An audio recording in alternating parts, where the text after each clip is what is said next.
না ঢাকা, গোলামি না আজাদি, ক্ষমতা না জনতা, আপোষ না সংগ্রাম, দিল্লি না ঢাকা। আমার ভাই কবরে, খুনি কেন বাহিরে, আমরা সবাই হাদি হব, গুলির মুখে কথা কব, আমরা সবাই হাদি হব। নারায়ে তাকবীর, ইনকিলাব ইনকিলাব, মুজিবাদ মুর্দাবাদ, ইনকিলাব জিন্দাবাদ।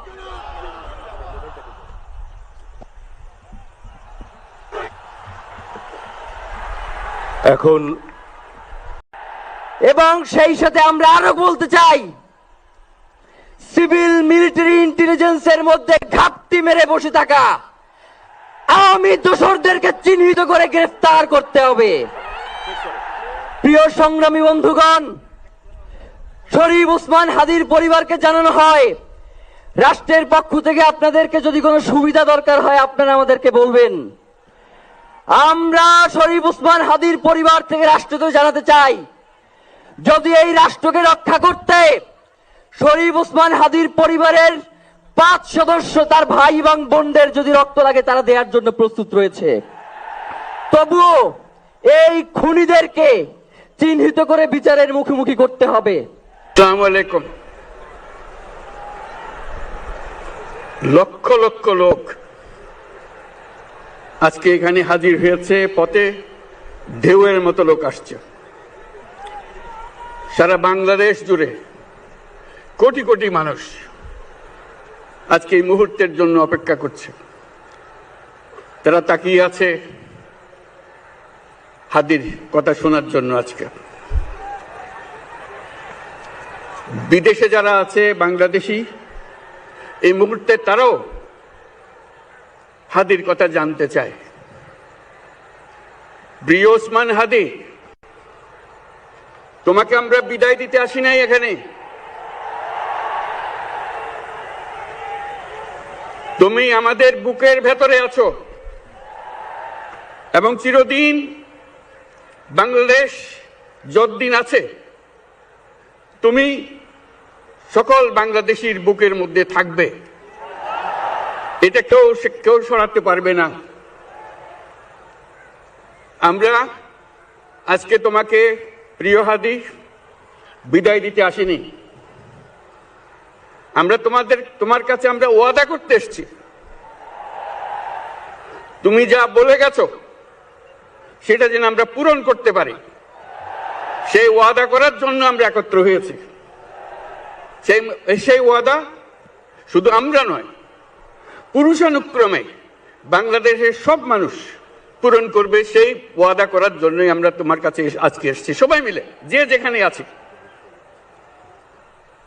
আমরা তোমার যে মানব প্রেম, তোমার যে ভঙ্গি, মানুষের সঙ্গে উঠা বসা, তোমার যে রাজনৈতিক দৃষ্টিভঙ্গি, সবাই প্রশংসা করছে। সেটা আমরা মনে প্রাণে গ্রহণ করছি, যে এটা যেন আমাদের মনে সবসময় জাগ্রত থাকে, আমরা সেটা অনুসরণ করতে পারি। তুমি আমাদেরকে এমন এক মন্ত্র কানে দিয়ে গেছো, সেই মন্ত্র বাংলাদেশের কেউ কোনোদিন ভুলতে পারবে না এবং এই মন্ত্র চিরদিন আমাদের কানে বাঁচতে থাকবে। সেই মন্ত্র বাংলাদেশের বড় মন্ত্র হয়ে আমাদের জাতির সঙ্গে সংযুক্ত থাকবে। তোমার মন্ত্র ছিল চলো বলবীর চির উন্নত মমশির।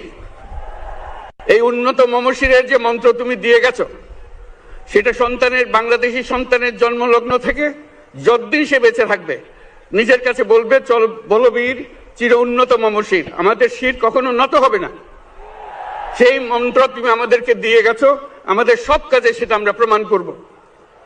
আমরা দুনিয়ার সামনে মাথা উঁচু করে চলবো, কারো কাছে মাথা নত করব না। সেই মন্ত্র তুমি আমাদেরকে দিয়ে গেছো, আমরা সেটা পূরণ করে যাব।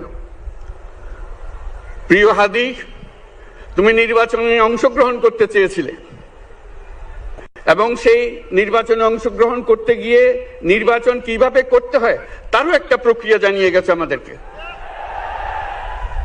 সেই প্রক্রিয়া যেন আমরা সবাই মিলে গ্রহণ করি, যে কিভাবে প্রচারণা কার্য চালাতে হয়, কিভাবে মানুষের কাছে যেতে হয়, কিভাবে মানুষকে কষ্ট না দিয়ে তার বক্তব্য প্রকাশ করতে হয়, কিভাবে বিনীতভাবে মানুষের কাছে আসতে হয়, সবকিছু তুমি শিক্ষা দিয়ে গেছো।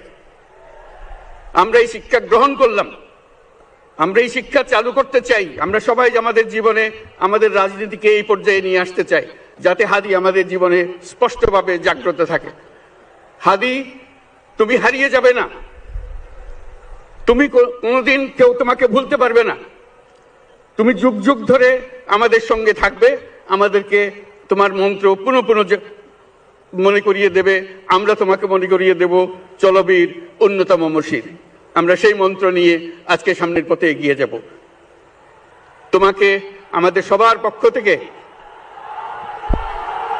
পক্ষ থেকে তোমার সঙ্গে ওয়াদা করলাম,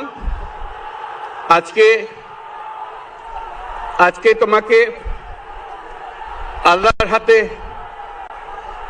আমানত রেখে গেলাম। আমরা সব সময় তোমার কথা স্মরণ রেখে জাতির অগ্রগতির পথে চলতে থাকব। ধন্যবাদ সবাইকে।